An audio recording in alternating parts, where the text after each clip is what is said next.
Hello students of class 12, myself Rachna Words and you are watching Rachna Words Aryan Academy channel of YouTube. Okay, we are doing here the series of solution. It's my 6th lecture. पहले 5 lecture का link आप description में देख सकते हैं. And today's topic is Royle's law for the solution containing non-volatile solute. With that topic, all of you know the solution is made up of two components. Solvent and solute. Solvent is that component which is present in more amount. बहुत ज्यादा amount में जो present होता है वो solvent होता है और जो कम amount में present होता है less amount में वो solute होता है. Okay, तो इसमें हम solution containing solute एक solid solute ले रहे हैं non volatile. See, अगर आप किसी ग्लूकोज के पाउडर को एक प्लेट में रखकर सनलाइट में रखते हैं तो क्या वो इवेपोरेट होगा? नहीं होगा. उसके वेपर्स नहीं बनेंगे क्योंकि वो सॉलिड स्टेट में है. राइट? क्योंकि वो सॉलिड है तो वो इवेपोरेट नहीं होगा, उसके वेपर्स भी नहीं बनेंगे. लेकिन अगर हम इसी ग्लूकोज का सॉल्यूशन बना दें वाटर के साथ और फिर हम उसको सनलाइट में रखें तो वो इवेपोरेट हो जाएगा, वो वेपर्स में कन्वर्ट हो जाएगा. उसके वेपर्स भी बनेंगे और वो वेपर्स में कन्वर्ट हो जाएगा. तो जो सॉलिड्स हैं वो वेपर में कन्वर्ट नहीं होते तो उनका वेपर प्रेशर भी नहीं होता. तो जो सॉलिड्स होते हैं उनको बोलते हैं non volatile because they do not convert into vapours. They do not convert into vapor state. That is why they are known as non-volatile. Okay. और जो solvent होते हैं, they easily converted into vapors. That is why they are volatile. जो vapours में convert नहीं होंगे वो non volatile, जो वेपर्स में कन्वर्ट हो जाएंगे वो वोलेटाइल. सोल्यूट अगर हम सॉलिड ले रहे हैं तो वो नॉन वोलेटाइल होगा क्योंकि वो वेपर्स में कन्वर्ट नहीं होता. Okay. Now consider a solution which is made up of solute and solvent. Solvent को A से represent किया है और solute को B से represent किया है. तो solute तो does not convert into vapors. तो इसका तो vapor pressure होगा ही नहीं. But जो solvent होगा वो vapors में convert होगा. Solvent के vapors बनेंगे. तो जो vapors होंगे उनका अपना एक vapor pressure होगा. तो जो वेपर प्रेशर है that is directly proportional to the molecules of solvent means mole fraction of solvent means pressure. अब यहाँ पे सिर्फ खाली सॉल्वेंट के वेपर्स बन रहे हैं तो वेपर प्रेशर भी किसका है? खाली सॉल्वेंट का है. मतलब प्योर सॉल्वेंट हो गया. तो according to Raoult's law P pressure vapor pressure of the solvent is directly proportional to the mole fraction of the solvent. Right? क्योंकि जितने मॉलिक्यूल्स होंगे उतना ही ज्यादा वेपर प्रेशर होगा. कम मॉलिक्यूल्स हैं कम प्रेशर है, ज्यादा मॉलिक्यूल्स है ज्यादा प्रेशर होगा. तो vapour pressure is directly proportional to the mole fraction. Okay. तो अब PA is equal to P naught A into XA according to the Royle's law.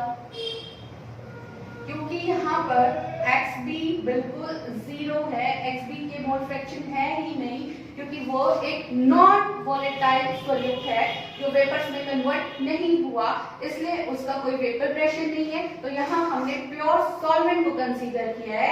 According to Raoult's law a solution containing non volatile solute having PA is equal to P naught A into XA. PA यहाँ पे क्या है? Vapour pressure of solvent. P naught A क्या है? Vapour pressure of pure solvent. XA क्या है? Mole fraction. तो this is the Raoult's law. अब इसका ग्राफ कैसे बनेगा? इसका ग्राफ बनेगा इस तरफ क्या लेंगे? Vapour pressure. इस तरफ क्या लेंगे? Mole fraction. राइट? तो यहाँ पर जैसे जैसे मोल फ्रैक्शन बढ़ती जाएगी वैसे वैसे वेपर प्रेशर बढ़ता जाएगा. जितने मॉलिक्यूल्स वेपर्स में कन्वर्ट होंगे उतना ही वेपर प्रेशर बढ़ जाएगा. तो पहले यहाँ पर XA 0 है और यहाँ पर XA 1 है. तो जब XA 1 है तो ये सिर्फ प्योर लिक्विड है, pure liquid, pure solvent, solute नहीं है. तो इसलिए इसको यहाँ पर हम क्या कंसीडर कर देंगे? P naught A.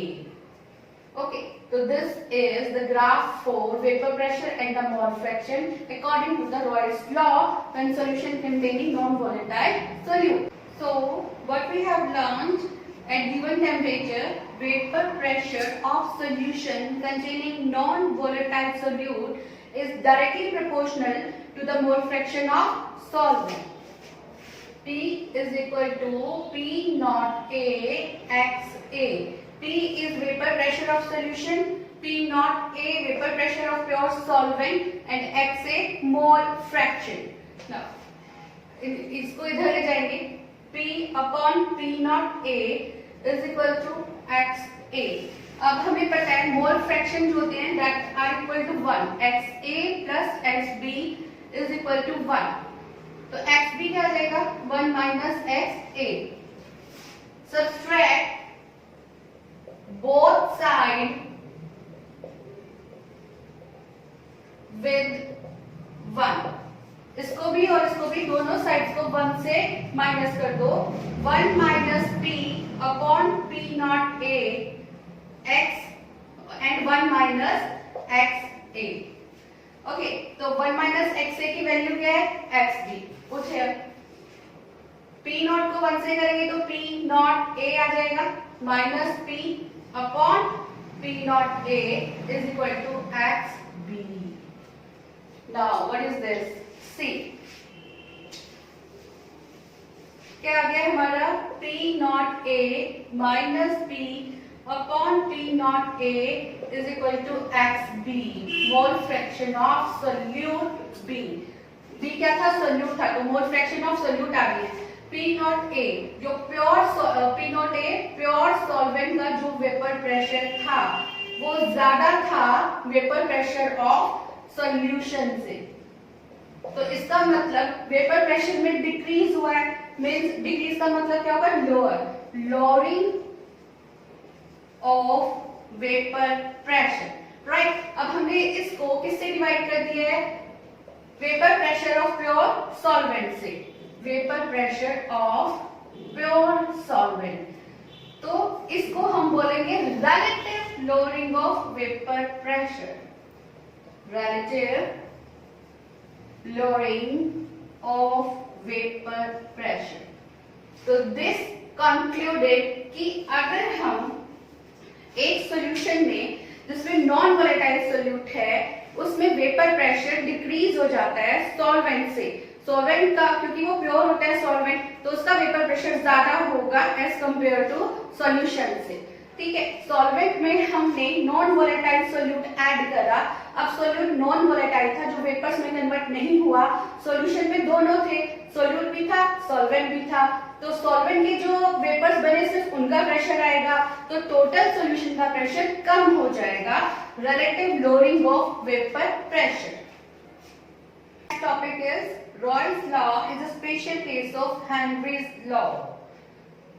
Okay, so according to the Royle's law, vapor pressure of volatile component in solution. Volatile component का solution में vapor pressure क्या होगा? P is equal to P naught A. A हमेशा solvents के लिए होता है, solvent volatile होता है, इसलिए हमने P naught A लिखा है. P naught A into XA mole fraction of solvent. जितने सॉल्वेंट के वेपर्स बनेंगे उन्हीं का वेपर प्रेशर होगा. तो सॉल्यूशन का वेपर प्रेशर किसकी वजह से होगा? सॉल्वेंट की वजह से होगा. तो vapour pressure of solution is equal to vapour pressure of pure solvent into mole fraction of that solvent in solution. Okay, Henry's law के अकॉर्डिंग गैस का vapour pressure of the gas is equal to, या हम बोलते हैं directly proportional to the mole fraction of that gas in liquid.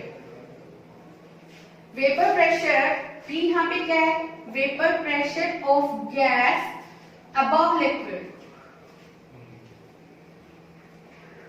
X यहाँ पर क्या है? Mole fraction of gas. Mole fraction of gas in liquid या इन सॉल्यूशन. P क्या है? Vapour pressure of solution. P naught A है vapour pressure of pure solvent. या हम बोलेंगे volatile component. XA mole fraction of volatile component. See, इसके according भी जो प्रेशर है सॉल्यूशन का वो किसके डायरेक्टली प्रोपोर्शनल है, mole fraction of volatile component. इसके अकॉर्डिंग भी जो प्रेशर है सॉल्यूशन का वो किसके डायरेक्टली प्रोपोर्शनल है, मोल फ्रैक्शन ऑफ गैस, वो कंपोनेंट जो वोलेटाइल है जो सॉल्यूशन में प्रेजेंट है। गैस वेपर्स में कन्वर्ट होगी और गैस का वेपर प्रेशर हम यहाँ पे कंसीडर करेंगे। दोनों सेम केस है, ये भी यही कह रहे हैं, ये भी यही कह रहे हैं कि जो प्रेशर होता है वो डायरेक्टली प्रोपोर्शनल होता है mole fraction of volatile component के, चाहे वो वोलेटाइल कंपोनेंट सॉल्वेंट हो या वो वोलेटाइल कंपोनेंट गैस हो अबव द लिक्विड। तो ये सेम कह रहे हैं, सिर्फ डिफरेंस कहाँ पे है, इसमें हम constant of proportionality Henrys constant लगाते हैं और इसका constant of proportionality P naught A है, बस सिर्फ ये डिफरेंस है।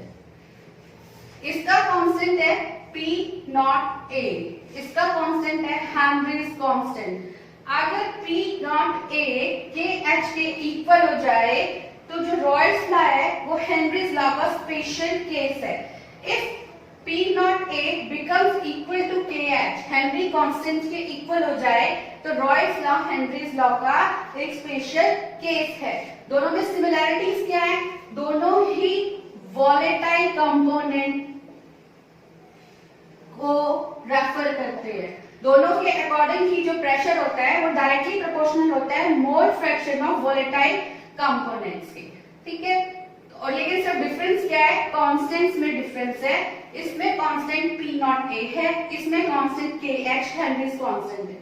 अगर vapour pressure of pure solvent Henrys constant के इक्वल हो जाए तो रॉयल्स लॉ हेनरीज लॉ का एक स्पेशल केस है। सो स्टूडेंट्स, समझ में आया तो लाइक कीजिए, सब्सक्राइब कीजिए, शेयर कीजिए अपने फ्रेंड्स के साथ। कोई डाउट है तो कमेंट्स में लिखिए, मैं आंसर करूंगी। And stay tune with us to complete the syllabus. Next topic है ideal and non ideal solution. Thank you.